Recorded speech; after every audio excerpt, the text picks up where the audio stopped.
this time, pakikilala namin sa inyo ang ating man of the hour.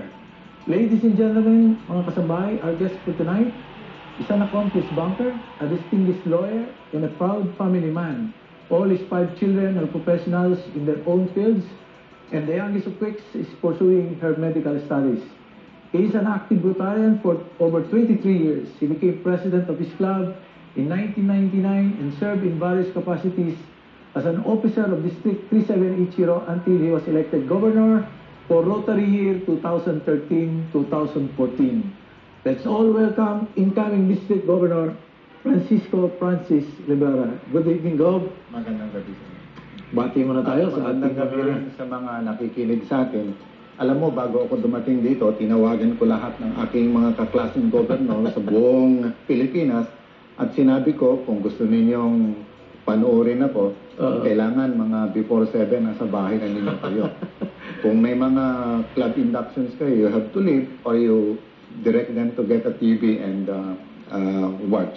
Batiin mo na rin yung So, binabati ko yung mga kaklase ko sa 3770, si Governor Pichoy Ramirez, sa 3790, si Governor Linda Winder, sa 3800, si Governor Luiso Tikman, sa 3810, si Linda Karen, I should say Karen Tamayo, and then 3820, si Governor Danny Ona, 3830, si Governor Robert Juan, my good friend, 3850, si Governor Mark Ortiz, 3860, si Mark Ortiz, 37, nalito-lito na ulit ako. 3860 is, 3850 is Mark Ortiz, 3860 is Governor Ed Chongbian, and 3870 si Linda, si Tess Navales. Okay, saan natin go, ba? Yeah. Who is Francis Rivera before he joined Rotary? Alam mo, si Francis Rivera, before he joined Rotary, was a banker. I was connected with the savings bank initially as a supervising lawyer, and from there I rose to the rank, so to speak. Until my retirement, I was executive vice president and COO of that bank. And I was recruited to join the Rotary Club of Timog in 1990 as a charter member. You know, I had friends who are doctors connected with a hospital here in Manila. I know I cannot mention, no. And one day they were inviting me, or they invited me to join the Rotary Club of Timog, and that's how I started being a member, a charter member of that club. Talaga. And you're an active Rotarian for the last, what, Yes, 22 from years? 1990, I was a member of the Rotary Club. For 8 years, I was the PRO. You know, the job of the PRO is one about public image, and I don't know whether I was up to that job. In 1998, that was the time I was elected president, and I served as a dream president under then Governor Nemi Peralta. So what made you stick to Rotary for the last 22 Alam mo, I years? found relevance sa mga ginagawa ng Rotary, lalo na yung servisyo.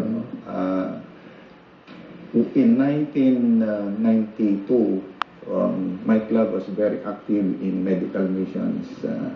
We were going outside of Metro Manila to as far as the provinces of Pangasinan for medical missions, and we went to even to Pinatubo. And I enjoyed doing that. I saw how our less fortunate brothers and sisters needed some help.